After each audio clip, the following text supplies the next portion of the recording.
Moving on, we got old Wilt Fong, baby. What was funny, I was watching the 247 broadcast yesterday, and I was like, "Yo, Steve, what's up? Can we get a crystal ball?" And he's like, "Yeah, crystal ball running back to you guys the other day." I was like, "All right, whatever." I was trying to get him riled up, but Steve's straight as an arrow, so couldn't get him too razzle dazzled. Dave, passing it to you, big guy on the running back. I know you're the stat master.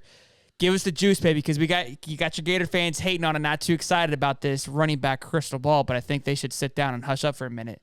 What do you think, Davey? Yeah, I think it's Kanan Daniels is how you say his name, because I am the So I butcher of pass it to names. you So I'm so going you to say can mess up. Kanan Daniels. Yes. Thank you so much, Sheldon. Thank you. Thanks a lot. It still doesn't beat your Mark Hockey comment, though. But I actually particularly like this crystal ball. I know a lot of Florida Gator fans probably just saw like the stars and where he was ranked and said, oh, whatever. But it is only March. And if, you can so many recruits are going to move up and down in their ranking. And this is a guy, when I looked up the statistics, I mean, he plays in Mississippi, he plays in like a 5A region, which isn't bad. It's not bad. It's not like super difficult or anything, but it's not bad either. But the kid has over 3,000 rushing yards in like a couple of years. He averages 10.2 yards per rush, 300 attempts, 299 attempts. He's averaged 10 yards per rush. I That's mean, a first down every run, average, by the way, guys.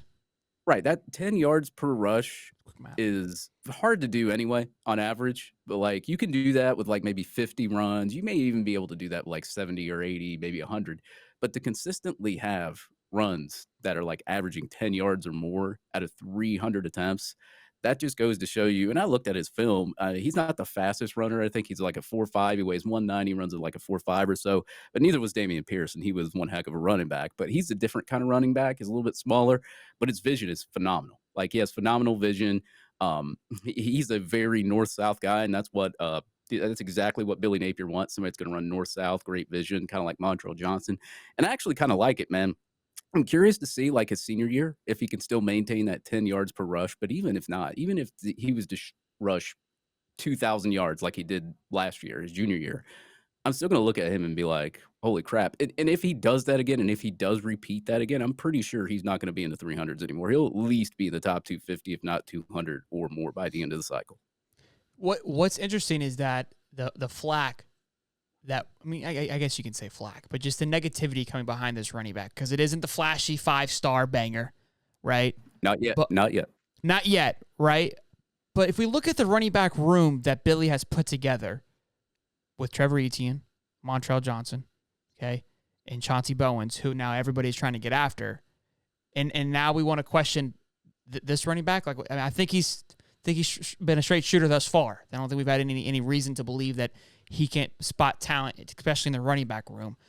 So it's kind of weird that we're up in arms about the number 2 as of now. He would be the number 2 running back of that class, which is very important, especially for the fact that, again, we missed out on getting a second running back in this past class.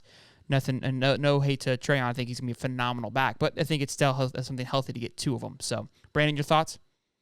Yeah, that's what I was going to go actually with. There's 2 running backs in this class. You only had Trayon Webb, which again, love him, but you only had him. You have Cam Carroll coming in for 1 year.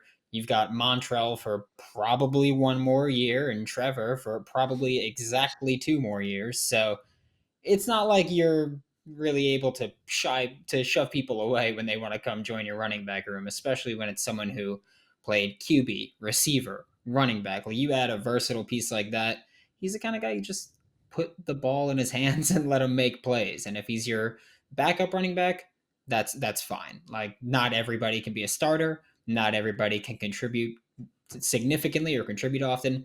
That's fine by me. And like you mentioned, where you're like Billy's shown that he can recruit running backs and he can evaluate running backs. One of my favorite stories is that I know someone who was on Louisiana staff with Billy Napier, and they told me that he writes out full length scouting reports for high school players. Like he doesn't put a few sentences like most coaches do. He writes full NFL length. Like go Google Bijan Robinson scouting report and look that up, and you see a long report. That's what Billy does for high school kids. So, as far as I'm concerned, given his proven track record at Louisiana, at Florida so far, with just bringing in talent, getting them to play early, and having them outplay their status, I'm cool with whatever Billy says as far as bringing in talent. I have no problem just trusting him blindly with it.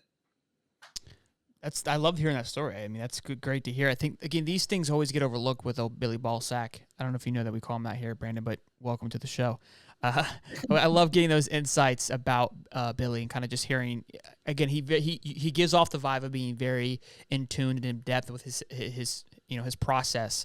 So it's good to hear that. But the other thing that I wanted to talk about as well too is we're still pretty heavy with other running backs coming in. I know Jarrett Gibson, we're still not giving out on him. I haven't heard much about him, so I can't say we haven't given up or whatever, but I haven't heard much noise about him since his visit, which tells me it's more of a mutual decision just based on what I've witnessed in the past. I'm just going off of a hunch. Nothing in stone here. But I know we did get some crystal balls or some favorites for, can't remember their names now, but it was Stacey Gage and then there was a few more.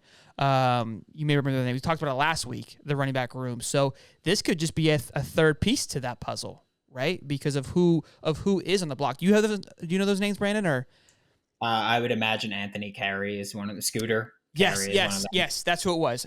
He was favored according to On3, I think, by like 45%. That's a 4-star running back. He definitely would get people fired up. So Chauncey Bowens, Anthony Carey, and then Daniels, those three.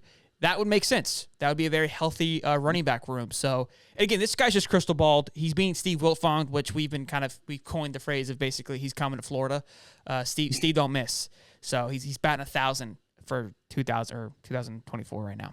So he misses, but he hardly misses.